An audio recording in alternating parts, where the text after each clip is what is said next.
Well, hello everyone, and welcome to the Introduction to American Government. I am Evan McKenzie. I'm the instructor for the course, and this is just a short PowerPoint narrated video for you to introduce you to the substance of the course. I won't get really into much of the substance of the course, but just into the syllabus and how we're going to be proceeding. As I said, my name is Evan McKenzie. I am a professor. I'm the head of the political science department, and I'm a faculty member at the UIC School of Law. I've been teaching here a long time, since the 1990s, and I teach courses in American and urban politics in the political science department, and I also teach a course in the real estate law program at the law school. My course is on the law of condominiums and homeowner associations. My research and writing deal with homeowner and condominium associations, housing policy, the privatization, and urban theory. I was born in rural Maine and lived there till I was about 9. And then in a very small town, my father was a welder, and my mother was what they used to call a homemaker, but that meant she ran a household with 3 kids in it. And then she also took on responsibilities as a legal secretary. So she had a very busy life too. And we lived for many years in Southern California. Where I went to school, I received a law degree from the University of California at Los Angeles Law School and a PhD in political science from the University of Southern California. These are some of the books I've written. On the one on the left, Privatopia, is about homeowner and condominium associations, and so is Beyond Privatopia to some extent. And then the new book that just came out in 2021 is Private Metropolis, The Eclipse of Local Democratic Governance, that I edited and wrote chapters for with my colleagues Dennis Judd and Alba Alexander, also of UIC's Political Science Department. So that's the sort of thing that I do. I'm always happy to talk about any of these issues with you if you're interested in, what happens with homeowners, condos, privatization, that sort of thing. Feel free to contact me about it. So let me jump into this. The main problem that many students have with courses generally is that they do not read the syllabus. So as Boromir says, one does not simply read the syllabus. So please do. I'm going to be going over some of the main provisions of it in this short video, but you really need to read it. And there's a lot in it, and it's designed to save time for all of us. And so, whether it be me or discussion leaders or whatever, you need to, hopefully before you approach us to ask us a question, take a look at the syllabus and see if the answer might be there. There's only one actual required text that everyone has to buy and read, and that is Michael Lewis's book. It's called The Fifth Risk. And that is going to be the subject of our first 2 weeks. I will be taking that up later this week and then also in the second week. It's a very entertaining book. It's not hard to read. It's a very, very good book about why we have a federal government, what the federal government does. And now there also are other books that people will be reading. There's one book per week. It starts in a few weeks. For the first few weeks, we don't have these extra readings, but all the students are going to read one additional book. Not all this long list, just one additional book. And you'll do it in groups. Be 3, 4, 5 of you reading the same book and basically doing a book report on this one additional book. The books are all listed in the syllabus in the course schedule section. There are also a lot of narrated PowerPoint presentations by me and other required readings, all of which is on the course Blackboard site. So the only thing you have to actually buy is the Fifth Risk, and you might buy the one additional book that you're going to do a report on. You might buy that. You might also just get it from a library, or the people in your group might pass one copy around or something of that sort. So however you get it is up to you. But the only thing that everyone really for sure has to buy, where everyone buys the same thing, is the Fifth Risk. There are PowerPoints and PDF files of the other readings in the folders on your Blackboard site. So this is not an expensive course. This Michael Lewis book is a paperback. It probably costs you 10 or 11 bucks. This is the catalog description of the course. Introduction to American Political Ideas, Individual and Group Political Behavior, Institutions of the National Government, and Public Policy. And it is, of course, in the individual and society block and the U.S. society block of your general education course. By the end of the course, we hope that you will understand how government impacts, particularly the national government, which is weirdly what we're talking about here, the federal government, how it impacts your daily life.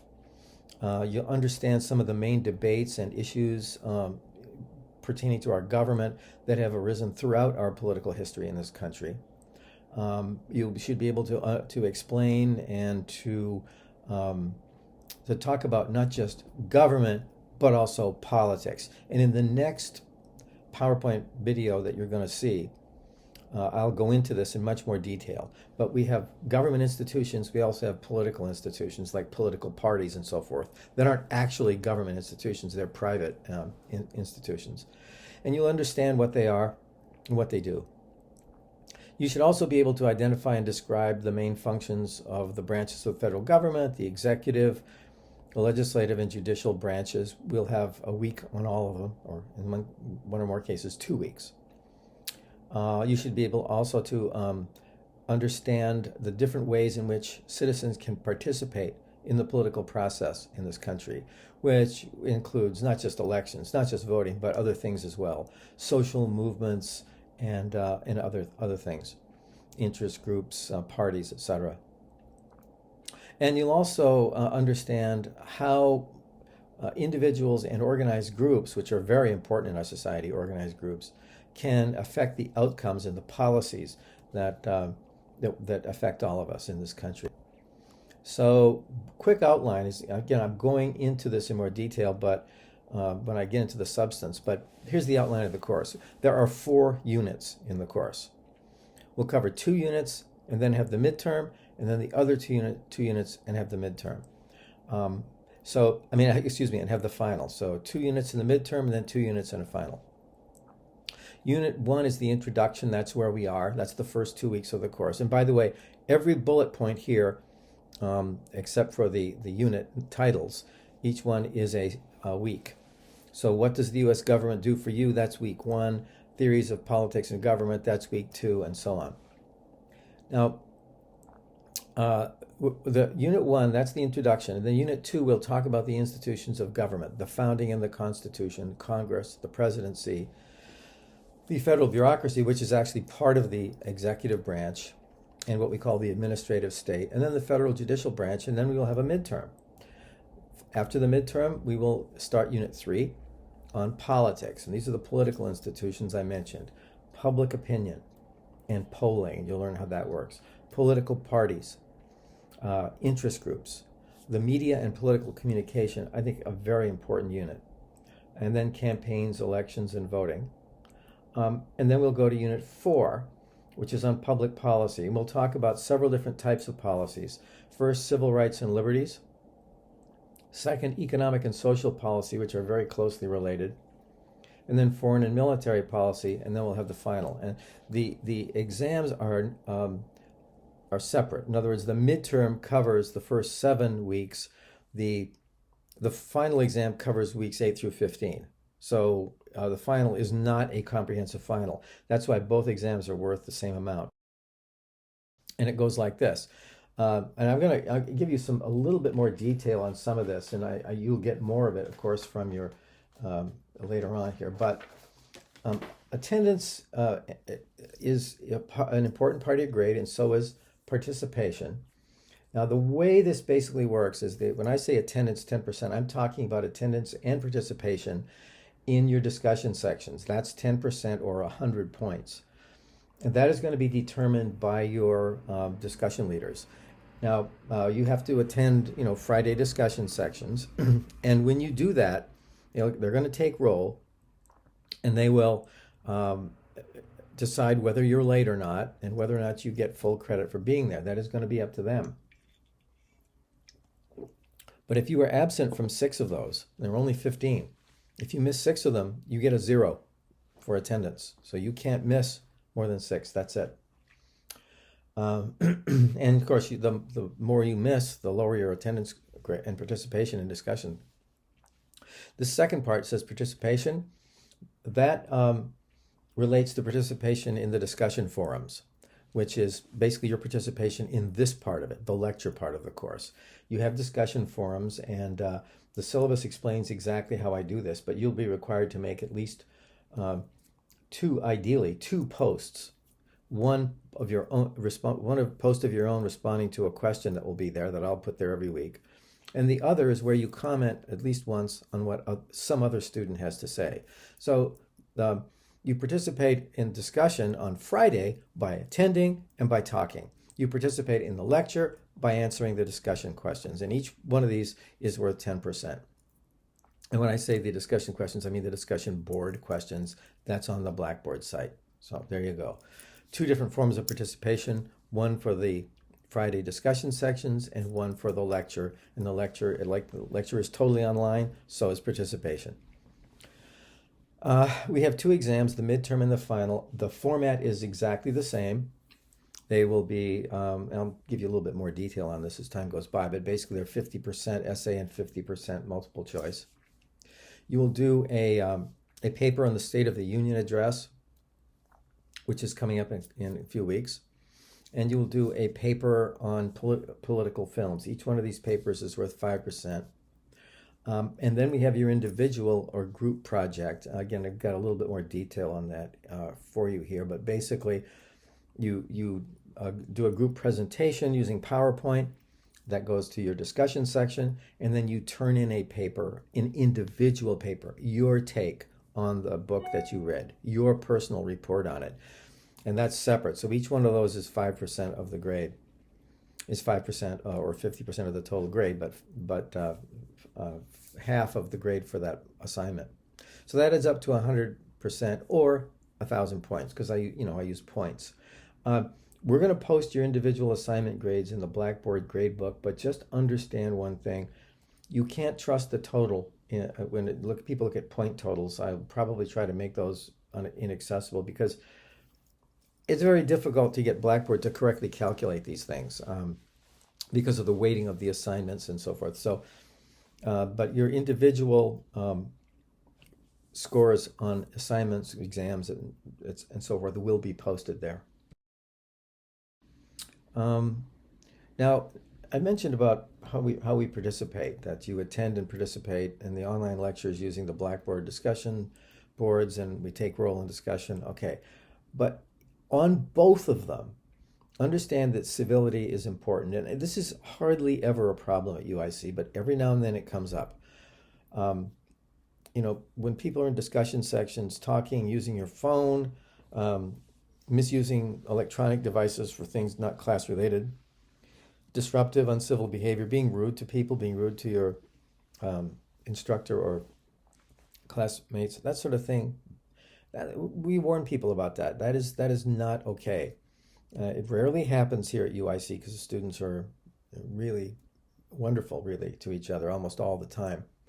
But it's important that we understand that will have consequences. We don't allow it. So, same goes for the discussion forums. Civility at all times. It's perfectly okay to vehemently disagree with what someone else has said. We don't have to respect ideas. All ideas are not equal, and some ideas maybe don't deserve to be respected. And maybe it's okay, to be vehement in your denunciation of ideas. That's fine, but you can't denounce the person. We have to always show respect for our classmates. For everyone. We can be respectful of each other as people while stridently disagreeing with the views that people express. And if we can just do that and keep that distinction in mind, that we always be respectful of the person. You're trying to help them understand things. If you think they're crazy, explain to them why, but don't disrespect the person.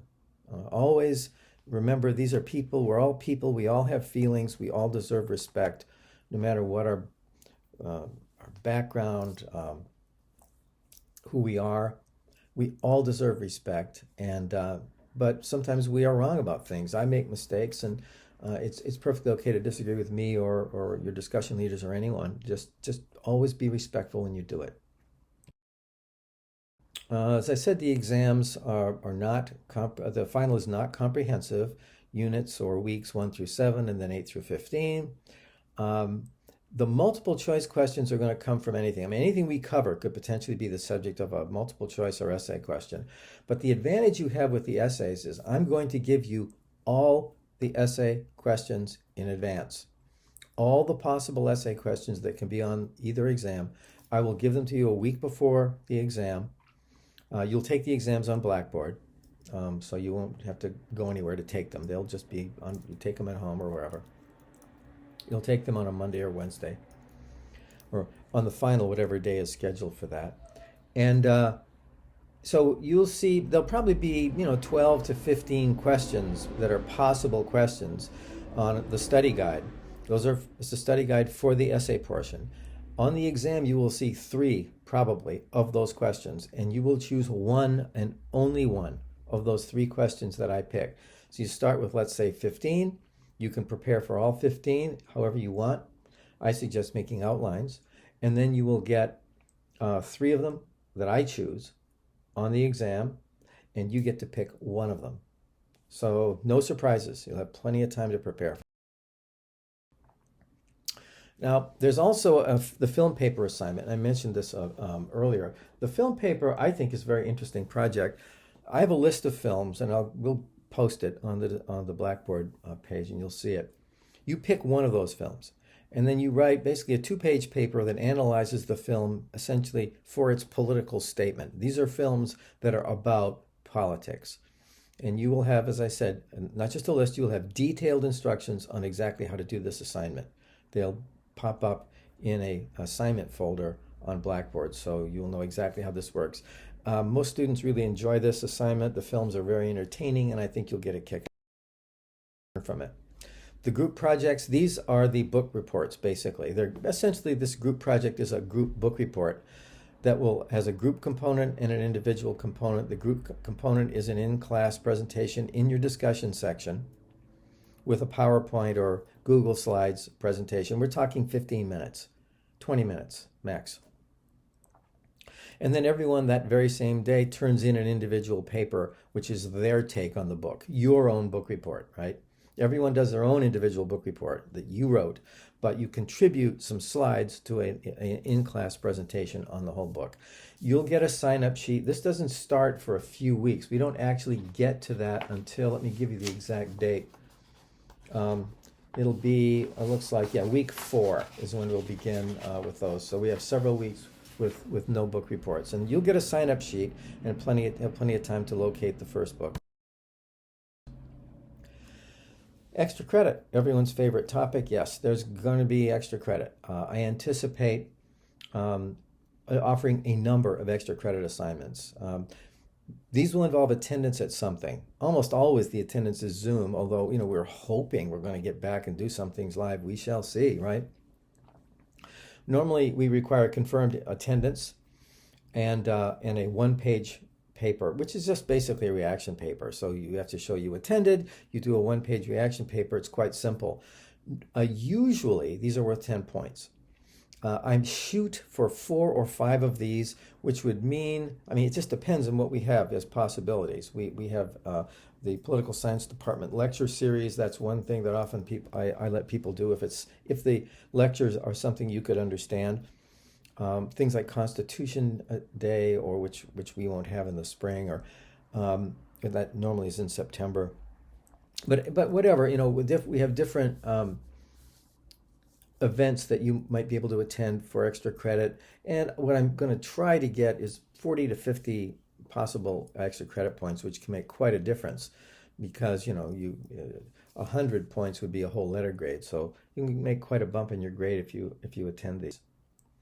Again, now there's a whole bunch of policies, and I want you to read the syllabus. I'm not going to attempt to go through all this, but these are all laid out in the syllabus. These are just the bullet points, okay? So please read them. But we don't want late papers. Now, we do not want late assignments turned in. We do not want makeup exams. We do not want to give makeup exams. It creates all kinds of security problems. The exceptions for all of these things are documented emergencies. If you really have a documented emergency, then we have to take note of that fact. Now, what is an emergency? Emergency means you can't be there. Last minute occurrences that make attendance essentially impossible. You can't get here because the tracks froze on your metro train, or your car broke down, or you were in the emergency room or something like that. These are emergencies. If you know about something in advance, that's not an emergency. If you know you have to attend a doctor's appointment or a wedding or whatever it might be, if you know that's not an emergency, you have to understand that is not an emergency. And so if there's something that is going to prevent your attendance and you know it in advance, you have to tell us in advance or it's not going to count. And please understand that, okay? And I know these things can happen, but you will not be allowed to submit an assignment late or take a makeup exam or turn anything in for any reason that you knew about in advance and didn't tell us about. That's not an emergency. Emergencies are another story. We're not heartless. I know things happen. Sometimes people, especially these days with COVID and so forth, things can happen. But so that's the policy. And when I say documented, that means you must bring written proof from a third party. It is, and please don't ask us, do you want my doctor's note? I'm telling you right now, we want your doctor's note, okay? Don't ask us for an exception here if you don't have documentation. We're not going to do it, okay? Documented emergencies. You provide the documentation, okay? That's on you. And you should be able to do that if it's a real emergency. But we do understand these things happen. We are not mean and heartless. We just know that there's always an issue with students not wanting to do things and giving themselves extra time. And that always hurts the students who did things on time. So we don't want to take basically credit away from the students who made the extra effort to do things on time despite life's challenges. So, but understand, we're not heartless, but these are the policies. So documented emergencies only.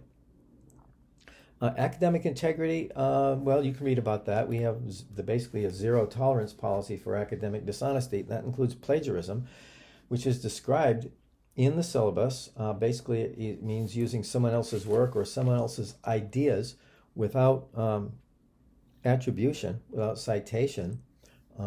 We will, if necessary, and these things happen, we have a disciplinary policy here at UIC for that, and that's where this will go. We will turn students in who do this.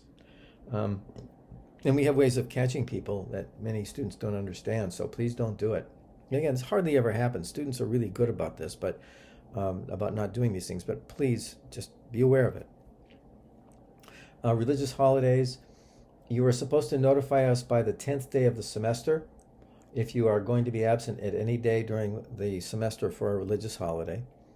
Disability accommodations, we absolutely want to respond to the needs of students with disabilities so that you can fully access everything about the course. If you have any disability accommodation issues, you should be aware that you need to get registered with the Disability Resource Center. All the information is in your syllabus, but please do that, and then we'll get a letter from them that'll tell us what your needs are, and we'll do our absolute best to accommodate them. Written assignments, you'll be turning everything in using Blackboard, basically, and it might happen that your discussion leader will let you use email to send something, but ordinarily we don't. So don't routinely email things to people. Use the Blackboard assignment boxes. Then the course schedule. Last thing to talk about here. There's a detailed course schedule. It's about 3 pages long. It has all the details in it of everything we're covering, when we're covering it, the units, the weeks, the topics, the readings for each week, the articles that you're reading, the books, when everything is due. It begins on page 6 of your syllabus. That is a very valuable document for you. Please check it. If you catch me in having made any mistakes, which I almost always do, somehow or another, I manage to make mistakes. If I make any mistakes in the syllabus and you catch them, please let me know so I can fix them. I will put out an announcement on Blackboard saying I've changed it. We're going to have the syllabus posted, and it will on the Blackboard site, and I'll update it and correct it if there are mistakes, and if we have to make any changes, I'll make sure you all know about it. I use Blackboard to communicate with students. So you should check your UIC email, at least once a day, and make sure you know what's what. That's how you stay in touch. Now, if you want to get in touch with me, I'm pretty easy to get in touch with. It's just Mackenzie, McKenzie, at uic.edu. I should also mention I will be having office hours. Right now, I'm going to start at Tuesday and Wednesday from 10 to 11, but also by appointment. We'll meet on Blackboard Collaborate. That's what I've been using, and there's a course room on the Blackboard Collaborate site. I'm sure you're familiar with this. It's always open. You can actually use it too. It's always open. It's fully accessible by students. I will also set up special arrangements for students to meet with each other if they want to for the book reports and that sort of thing, although often students use WhatsApp or something else for that. And that is about all I have for you right now. I will certainly have more later, but that summarizes the nature of the course. And if you have any needs, you want to communicate with me, I'm more than happy to do it. Shoot me an email if we need to connect via Zoom or Blackboard Collaborate or phone or whatever. I'll be happy to do it. So I'll see you soon with the next video, which is actually going to be about the substance of the course. So that's all for now.